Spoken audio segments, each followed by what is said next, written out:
Hello दोस्तों, कैसे हैं आप सभी। आशा करता हूँ अच्छे होंगे, स्वस्थ होंगे, मस्त होंगे। तो चलिए स्वागत करता हूँ आपका अपना यूट्यूब चैनल मैथ अड्डा सारण में। फिर मैं हाजिर हो गया एक नया सेशन लेके। इसके झांसर का रेलवे ग्रुप डी का जो गेस्ट पेपर है, इसका केमिस्ट्री का मैं पार्ट 2 लेके आया हूँ। और उम्मीद करता हूँ कि अगले पार्ट में यानी कि पार्ट 3 में भी केमिस्ट्री ख़त्म हो जाएगा। ठीक है, तो अगर आप हमारे चैनल पर नए हैं तो चैनल को सब्सक्राइब कर लीजिए, साथ ही साथ बेल आइकन को दबा लीजिए ताकि हम कोई भी वीडियो अपलोड करें ना तो उसका नोटिफिकेशन आप तक मिलता रहे। और आप लोगों से गुजारिश है, स्पेशल ये गुजारिश है कि थोड़ा सा आप लोग वीडियो को लाइक करें जिससे मुझे मोटिवेशन मिले और मैं ऐसे ही बैक टू बैक आप सभी के लिए वीडियो लेके हाजिर होता रहूँगा।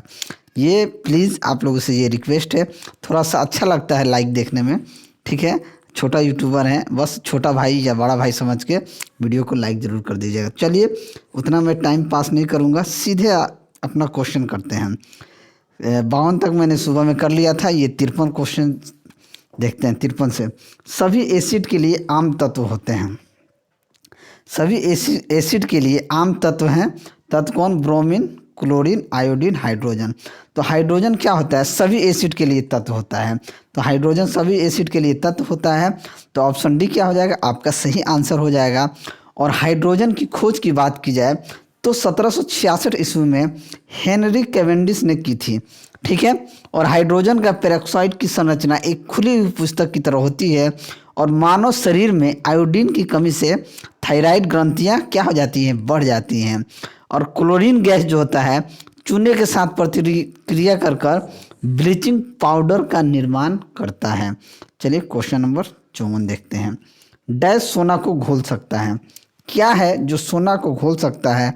तो एक्वारेजिया जो है वो सोना को क्या कर सकता है? घोल सकता है। तो ऑप्शन डी क्या हो जाएगा? आपका सही आंसर हो जाएगा। एक्वारेजिया सोना को घोल सकता है। इसका इक्वेशन होता है HCl प्लस HNO3। एक्वारेजिया रंजकों, औषधियों एवं प्लास्टिक निर्माण में क्या होता है? प्लास्टिक निर्माण में प्रयोग किया जाता है। ठीक है, चलिए अगला क्वेश्चन देखते हैं। Question number 55। वे अम्ल जिनमें हाइड्रोजन के साथ ऑक्सीजन के अतिरिक्त अन्य अधात्विक तत्व होते हैं क्या कहलाते हैं?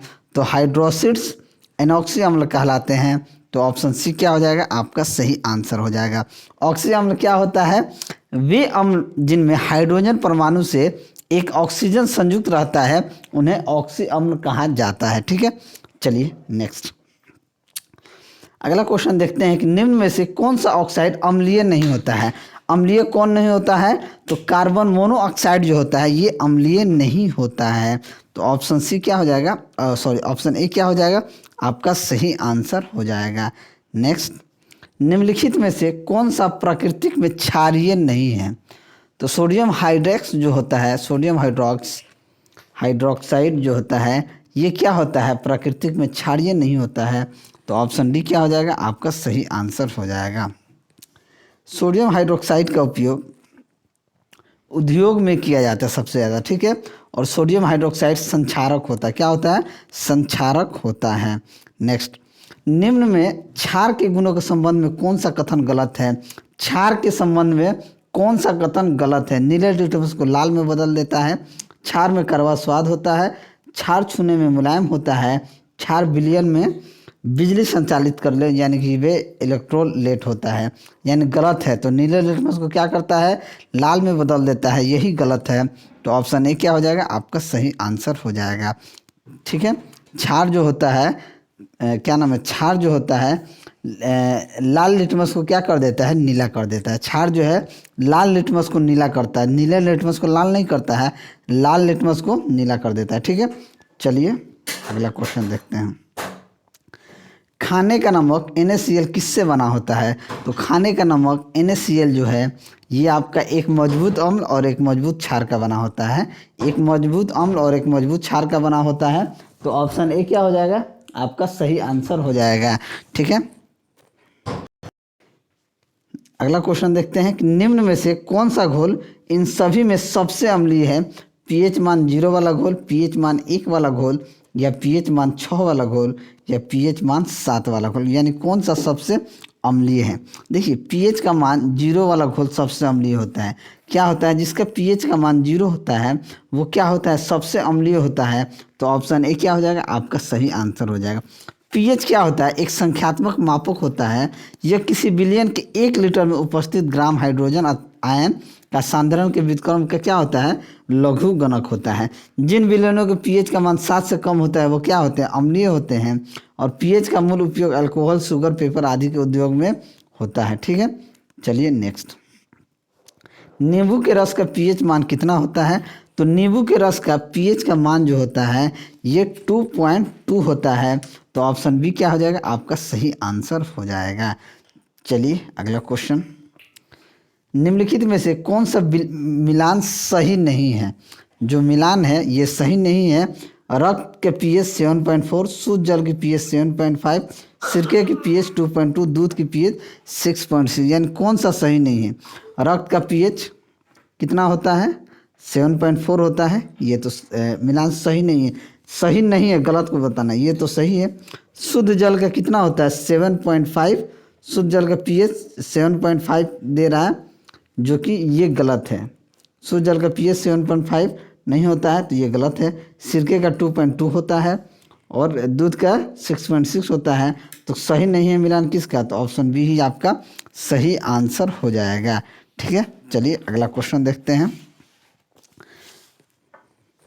अगला क्वेश्चन है कि शुल्क लिटमस पेपर पर शुल्क HCl गैस की क्या क्रिया होती है। तो ये क्या क्रिया होती है, नीला अथवा लाल लिटमस पेपर अपना रंग क्या होता है, नहीं बदलता है। क्या करता है, शुष्क लिटमस पेपर पर शुष्क HCl गैस की नीला अथवा लाल लिटमस पत्र जो होता है अपना रंग नहीं बदलता है। तो ऑप्शन सी क्या हो जाएगा, आपका सही आंसर हो जाएगा। देखिए शुष्क HCl में हाइड्रोनियम आयन यानी H3O+ तथा क्लोराइड आयन उत्पन्न होते हैं और शुष्क लिटमस पत्र को नीले से क्या कर देते हैं, लाल कर देते हैं। नेक्स्ट, यदि एक लवण का पीएच मान 12 हो तो ये डैश का लवण है। यदि लवण का पीएच मान 12 होगा तो ये क्या होगा, दुर्बल अम्ल होगा और प्रबल क्षार होगा। दुर्बल अम्ल होगा और प्रबल क्षार होगा। ठीक है, तो ऑप्शन सी क्या हो जाएगा, आपका सही आंसर हो जाएगा। नेक्स्ट, क्षारीय विलयन का पीएच मान कितना होता है, तो क्षारीय विलयन का पीएच मान 7 से अधिक होता है। क्षारीय विलयन का पीएच मान कितना होता है, 7 से अधिक होता है। तो ऑप्शन ए क्या हो जाएगा, सही आंसर हो जाएगा। नेक्स्ट, डैश उभयधर्मी प्रकृति का बना होता है। तो ये देखिए ये क्वेश्चन कई बार पूछा गया है। ZnO यानी जिंक ऑक्साइड जो होता है ये उभयधर्मी प्रकृति का होता है। उभयधर्मी जो होता है प्रकृति का होता है, यानी कि जिंक ऑक्साइड। तो ऑप्शन डी क्या हो जाएगा, आपका सही आंसर हो जाएगा। जो धातु ऑक्साइड अम्लीय और क्षारीय दोनों प्रकार के व्यवहार प्रकट करते हैं, यानी क्षारीय अम्लीय दोनों प्रकार के अगर व्यवहार प्रकट करते हैं उन्हें ही हम क्या कहते हैं, उभयधर्मी ऑक्साइड कहते हैं। जैसे zinc oxide, aluminium oxide Al2O3, ये क्या है, दोनों उभयधर्मी होते हैं। जिंक ऑक्साइड यहीं आप लिख लीजिए Al2O3। ठीक है, Al2O3 भी क्या है, एल्युमिनियम ऑक्साइड भी उभयधर्मी होता है। ये याद रखिएगा, इन दोनों में से कोई एक ऑप्शन में रहेगा। ठीक है, चलिए अगला क्वेश्चन। नीला थोथा का रासायनिक नाम क्या होता है, तो नीला थोथा का रासायनिक नाम जो है ये कॉपर सल्फेट होता है। क्या होता है, कॉपर सल्फेट होता है। तो ऑप्शन ए क्या हो जाएगा, आपका सही आंसर हो जाएगा। आपका नीला थोथा कई बार पूछा गया क्वेश्चन है। ये question group D, NTPC, railway, JEE में, ALP में भी पूछा गया क्वेश्चन है, नीला थोथा का रासायनिक नाम क्या होता है। ठीक है, नेक्स्ट, लिटमस विलयन डैश से निष्कासित किया जाता है। तो लिटमस विलयन जो होता है ये लाइकेन से निष्कासित किया जाता है। किससे किया जाता है, लाइकेन से निष्कासित किया जाता है। तो ऑप्शन ए क्या हो जाएगा, आपका सही आंसर हो जाएगा। देखिए लिटमस जल में घुलनशील विभिन्न रंजकों का क्या होता है, एक मिश्रण होता है। चलिए, सिट्रिक अम्ल मुख्य रूप से किस में होता है, C6H8O7। तो सिट्रिक एसिड जो होता है ये नींबू में होता है। क्या होता है, नींबू में होता है। तो ऑप्शन डी क्या हो जाएगा, आपका सही आंसर हो जाएगा। दूध में लैक्टिक एसिड होता है, सेब में मैलिक एसिड होता है और प्रोटीन में अमीनो एसिड यानी अमीनो अम्ल होता है। तो सिट्रिक एसिड किस में होता है, सिट्रिक एसिड के कारण नींबू क्या होता है, खट्टा होता है। तो ऑप्शन डी आपका सही आंसर हो जाएगा। धोने के सोडे का रासायनिक सूत्र क्या होता है? देखिए, धोने का और खाने का सोडा का जो फॉर्मूला है ये मुझे लगता है हर बार एग्जाम में पूछा जाता है। तो धोने का सोडे का रासायनिक सूत्र जो होता है Na2CO3 होता है। क्या होता है? धोने के सोडे का रासायनिक सूत्र Na2CO3 होता है और खाने के सोडे का रासायनिक सूत्र NaHCO3 होता है। याद रखिएगा, ठीक है। ये दोनों बहुत इंपॉर्टेंट हैं। चलिए अगला क्वेश्चन। नीचे दी गई किस परमाणु संख्या वाले तत्व के रासायनिक गुण मैग्नीशियम के समान होता है? तो मैग्नीशियम के समान किसका होता है? तो देखिए, मैग्नीशियम के समान किसका होता है? तो आपका मैग्नीशियम के समान होता है 4। तो 4 परमाणु संख्या वाले तत्व के रासायनिक गुण क्या होते हैं? मैग्नीशियम के समान होते हैं। तो ऑप्शन सी क्या हो जाएगा? आपका सही आंसर हो जाएगा, ठीक है। देखिए, बेरिलियम का इलेक्ट्रॉनिक विन्यास 2-2 और मैग्नीशियम का इलेक्ट्रॉनिक विन्यास क्या होता है? 2-8-2 होता है। इसलिए बेरिलियम तथा मैग्नीशियम का रासायनिक गुण क्या होता है? समान होता है। बेरिलियम और मैग्नीशियम का रासायनिक गुण जो होता है ये क्या होते हैं? समान होता है। चलिए अगला क्वेश्चन। आधुनिक आवर्त सारणी के किस समूह में हैलोजन रखा जाता है? तो आधुनिक आवर्त सारणी के हैलोजन जो है 17 में रखा जाता है। तो ऑप्शन सी क्या हो जाएगा? आपका सही आंसर हो जाएगा। चलिए अगला क्वेश्चन देखते हैं कि परमाणु क्रमांक 57 वाला तत्व संबंध रखता है। तो परमाणु क्रमांक 57 वाला जो तत्व होता है ये आपका डी ब्लॉक से संबंध रखता है। कहाँ से संबंध रखता है? डी ब्लॉक से संबंध रखता है। तो ऑप्शन ए क्या हो जाएगा? आपका सही आंसर हो जाएगा। डी ब्लॉक के अंतर्गत 3 से 12 तक के वर्ग आते हैं, ठीक है। चलिए अगला क्वेश्चन। डैश चौथे आवर्त और दूसरे समूह में मौजूद होता है, ठीक है। तो कैल्शियम जो होता है चौथे आवर्त और दूसरे समूह में मौजूद तत्व है। तो ऑप्शन बी क्या हो जाएगा? आपका सही आंसर हो जाएगा। नेक्स्ट, डैश धातु पृथ्वी पर सबसे प्रचुर मात्रा में पाया जाता है। तो धातु में एल्युमिनियम धातु जो होता है वो पृथ्वी पर सबसे प्रचुर मात्रा में पाया जाता है। तो ऑप्शन डी क्या हो जाएगा? आपका सही आंसर हो जाएगा। तांबा संक्रमण तत्व होता है, ठीक है। चलिए नेक्स्ट, जस्ता जो है जिंक ब्लेंड और कैलामाइन एस के रूप में प्रचुर मात्रा में मिलता है। नेक्स्ट, डैश के अनुसार तत्वों के गुणधर्म उनके परमाणु भारों के आवर्ती फलन होते हैं। यानी कि मेंडलीफ के आवर्त नियम के अनुसार तत्वों के जो गुणधर्म होते हैं उसके परमाणु भारों के आवर्ती फलन के बराबर होते हैं। तो ऑप्शन ए क्या हो जाएगा? आपका सही आंसर हो जाएगा। और मेंडलीफ के आवर्त सारणी में कुल कितने वर्ग हैं? तो कुल 9 वर्ग हैं। चलिए अगला क्वेश्चन, कि निम्नलिखित में से तत्वों का कौन सा वर्गीकरण परमाणु संख्या पर आधारित है? तो परमाणु संख्या पर आधारित कौन है? तो आधुनिक आवर्त सारणी जो है ये परमाणु वर्गीकरण परमाणु संख्या पर आधारित है। तो ऑप्शन बी क्या हो जाएगा? आपका सही आंसर हो जाएगा। नेक्स्ट, कौन सा तत्व समूह 17 से संबंधित नहीं है? तो समूह 17 से कौन संबंधित नहीं है? Bromine, fluorine, argon, chlorine. तो कौन नहीं है? तो आर्गन जो है 17 से संबंधित नहीं है। तो ऑप्शन क्या हो जाएगा? आपका सही आंसर हो जाएगा, ठीक है। नेक्स्ट, 7वां आवर्त है 32 तत्वों के साथ अपूर्ण, 23 तत्वों के साथ अपूर्ण, 30 तत्वों के साथ अपूर्ण या 32 तत्वों के साथ अपूर्ण। तो 7वां आवर्त जो होता है 32 तत्वों के साथ क्या है? अपूर्ण है। तो ऑप्शन ए क्या हो जाएगा? आपका सही आंसर हो जाएगा। प्रथम आवर्त में केवल 2 तत्व हैं, यह सबसे छोटा आवर्त है। छठे आवर्त में 32 तत्व हैं, यह सबसे बड़ा आवर्त है। और छठे आवर्त के तीसरे वर्ग में परमाणु क्रमांक 57 से 71 तक के तत्व हैं, इन्हें क्या कहते हैं? लेंथेनाइड कहते हैं। छठे आवर्त के तीसरे वर्ग में परमाणु क्रमांक 57 से 71 तक के तत्व को लेंथेनाइड कहते हैं। और 7वें आवर्त के तीसरे वर्ग में परमाणु क्रमांक 89 से 103 वाले तत्व को इन्हें एक्टेनाइड कहते हैं, ठीक है। चलिए नेक्स्ट, किसी तत्व का इलेक्ट्रॉनिक विन्यास 285 है तो उस तत्व का नाम क्या होगा? अगर इलेक्ट्रॉनिक विन्यास 285 है तो उस तत्व का नाम होगा फास्फोरस। तो ऑप्शन सी क्या हो जाएगा? आपका सही आंसर हो जाएगा। फास्फोरस से फॉस्फर ब्रांज मिश्र धातु तैयार किए जाते हैं, ठीक है। चलिए अगला क्वेश्चन देखते हैं कि छठवें आवर्त में कितने तत्व होते हैं? तो छठवें आवर्त में 32 तत्व होते हैं। कितने होते हैं? 32 तत्व होते हैं। तो ऑप्शन बी क्या हो जाएगा? आपका सही आंसर हो जाएगा। पंचम आवर्त में, पांचवें आवर्त में 18 तत्व होते हैं। प्रथम आवर्त में 2 तत्व होते हैं, हाइड्रोजन और हीलियम होते हैं। द्वितीय आवर्त में 8 तत्व होते हैं। ठीक है, चलिए। प्रत्येक आवर्त के अंत में संयोजी सेल डैश होता है। तो देखिए, प्रत्येक आवर्त के अंत में जो संयोजी सेल होते हैं पूर्ण रूप से क्या होता है, भरा होता है। तो ऑप्शन डी क्या हो जाएगा, आपका सही आंसर हो जाएगा। नेक्स्ट, डैश एक क्षार धातु है। सोडियम क्या होता है, सोडियम एक क्षार धातु है। तो ऑप्शन ए क्या हो जाएगा, आपका सही आंसर हो जाएगा। सोडियम क्षार धातु है। चलिए नेक्स्ट, सबसे बाहरी ऑर्बिट में डैश में इलेक्ट्रॉन की संख्या एक समान होती है। तो सबसे बाहरी ऑर्बिट में डैश में इलेक्ट्रॉनों की संख्या एक समान होती है। आपका ARK OF HHE ASBA, यानी कि देखिए, सबसे बाहरी ऑर्बिट में AS और BI में इलेक्ट्रॉन की संख्या क्या होती है, समान होती है। ठीक है, आर्सेनिक आवर्त सारणी के पंचम मुख्य समूह का एक रासायनिक तत्व होता है। तो आर्सेनिक के मुख्य अयस्क क्या होते हैं, ऑक्साइड तथा सल्फाइड होते हैं। तो ऑप्शन बी क्या हो जाएगा, आर्सेनिक और बिस्मथ क्या होते हैं, इनके इलेक्ट्रॉनिक संख्या जो होती है एक समान होती है। तो ऑप्शन डी क्या हो जाएगा, आपका सही आंसर हो जाएगा। नेक्स्ट, नीचे दिए गए वर्गीकरण में कौन सा परमाणु द्रव्यमानों के आधार पर था। तो परमाणु द्रव्यमानों के आधार पर था डोब्रेनर, न्यूलैंड्स और मेंडलीफ का। तो ऑप्शन सी क्या हो जाएगा, आपका सही आंसर हो जाएगा।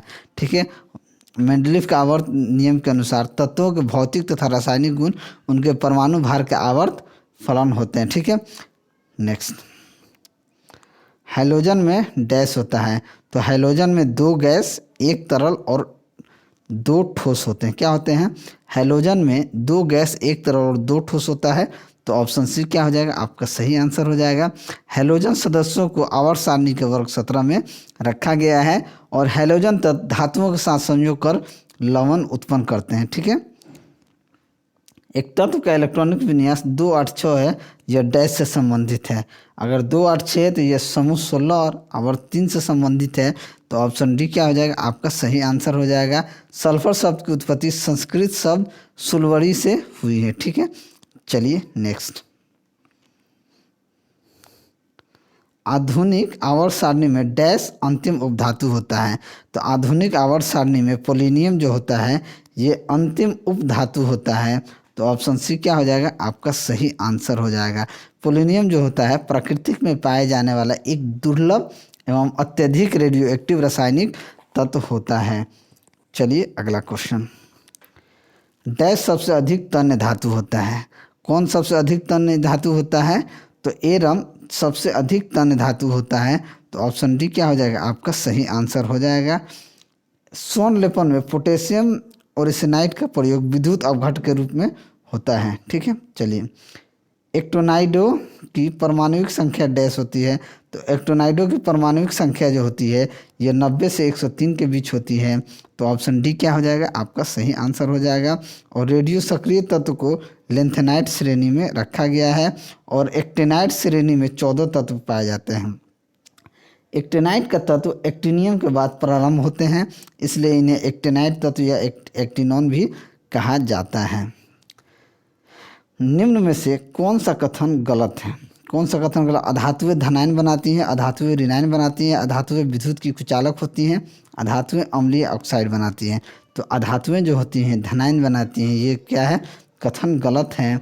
तो ऑप्शन ए क्या हो जाएगा, आपका सही आंसर हो जाएगा। अधातुएं इलेक्ट्रॉन ग्रहण करके क्या बनाती हैं, ऋणायन बनाती हैं। ठीक है, चलिए नेक्स्ट, आधुनिक आवर्त सारणी में आवर्त डैश और डैश में कोई उपधातुएं शामिल नहीं होती हैं। तो आधुनिक आवर्त सारणी में आवर्त 1 और 7 में कोई उपधातु शामिल नहीं होता है। तो ऑप्शन 1 क्या हो जाएगा, आपका सही आंसर हो जाएगा। ठीक है, सोडियम मैग्नीशियम जैसी धातुएं सारणी के बाईं ओर तथा सल्फर एवं क्लोरीन जैसी धातुएं दाईं ओर स्थित हैं। निष्क्रिय गैसें डैश समूह में होती हैं। तो निष्क्रिय गैसें जो होती हैं ये 8A में के समूह में होती हैं। तो ऑप्शन ए क्या हो जाएगा, आपका सही आंसर हो जाएगा। नेक्स्ट, कि इलेक्ट्रिक बल्ब में भरने हेतु निम्नलिखित में से किस गैस का प्रयोग किया जाता है।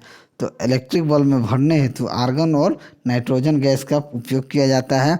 तो ऑप्शन ए क्या हो जाएगा, आपका सही आंसर हो जाएगा। चलिए अगला क्वेश्चन देखते हैं, कि आधुनिक आवर्त सारणी में डैश आवर्त में केवल गैसें हैं। तो आवर्त एक में जो है, आधुनिक आवर्त सारणी में एक आवर्त में केवल गैस है, तो ऑप्शन बी क्या हो जाएगा आपका सही आंसर हो जाएगा। नेक्स्ट कि परमाणु क्रमांक 10, 18, 36, 54 वाले तत्व डैश होते हैं। तो ये 10, 18, 36 वाले तत्व जो होते हैं अक्रिय गैस होते हैं। तो ऑप्शन बी क्या हो जाएगा आपका सही आंसर हो जाएगा। नोबेल गैस 7 रासायनिक तत्वों के होते हैं जो आवर्त सारणी के समूह 18 यानी कि 8 को बनाते हैं। नेक्स्ट, वनस्पति तेल का हाइड्रोजनीकरण डैश का एक उदाहरण है। तो ये संकलन अभिक्रिया का एक उदाहरण है। तो ऑप्शन सी क्या हो जाएगा आपका सही आंसर हो जाएगा। और हाइड्रोजन, क्लोरीन, ब्रोमीन आदि का असंतृप्त हाइड्रोकार्बन में हाइड्रोजन को अभिक्रिया के क्रम में हटाकर जुड़ना संकलन अभिक्रिया कहलाता है। चलिए अगला क्वेश्चन देखते हैं कि तापीय अपघटन के दौरान अमोनियम नाइट्रेट उत्पन्न करता है। तो तापीय अपघटन के दौरान अमोनियम नाइट्रेट क्या उत्पन्न करता है? तो ये Na2 और H2O उत्पन्न करता है। अमोनियम नाइट्रेट तापीय अपघटन के दौरान अमोनियम नाइट्रेट उत्पन्न करता है। ऑप्शन बी आपका क्या हो जाएगा आपका सही आंसर हो जाएगा। नेक्स्ट अगला क्वेश्चन है कि डैश सीमेंट का मुख्य घटक है। तो कौन सीमेंट का मुख्य घटक है? तो कैल्शियम एल्यूमिनेट तथा कैल्शियम सिलिकेट का मिश्रण होता है। सीमेंट जो होता है कैल्शियम एल्यूमिनेट तथा कैल्शियम सिलिकेट का मिश्रण होता है। ठीक है, तो SiO2 क्या है? सीमेंट का मुख्य घटक होता है। तो ऑप्शन सी क्या हो जाएगा आपका सही आंसर हो जाएगा। नेक्स्ट, 4 तत्वों के इलेक्ट्रॉनिक विन्यास नीचे दिए गए हैं, निम्नलिखित में से कौन सा अधिक इलेक्ट्रॉन नकारात्मक होगा? कौन सा अधिक इलेक्ट्रॉन नकारात्मक होगा? तो ये 1, 2, 8, ये क्लोरीन 1, 2, 8, 7, 2, 8, 7 सबसे अधिक इलेक्ट्रॉन नकारात्मक होगा। तो ऑप्शन सी क्या हो जाएगा आपका सही आंसर हो जाएगा। ठीक है, यानी कि 2, 8, 7, तो ऑप्शन सी आपका सही आंसर हो जाएगा। तो चलिए आज के लिए इतना ही। अगला पार्ट आएगा उसमें पूरा केमिस्ट्री ख़त्म हो जाएगा। अगर वीडियो आपको अच्छा लगा तो वीडियो को लाइक करें, दोस्तों में शेयर करें। अगर आप हमारे चैनल पर नए हैं तो चैनल को सब्सक्राइब करें। मैं ऐसे ही वीडियो लेके आपके सामने हाजिर होता रहूँगा। चलिए मिलते हैं अगले वीडियो में, तब तक के लिए जय हिंद।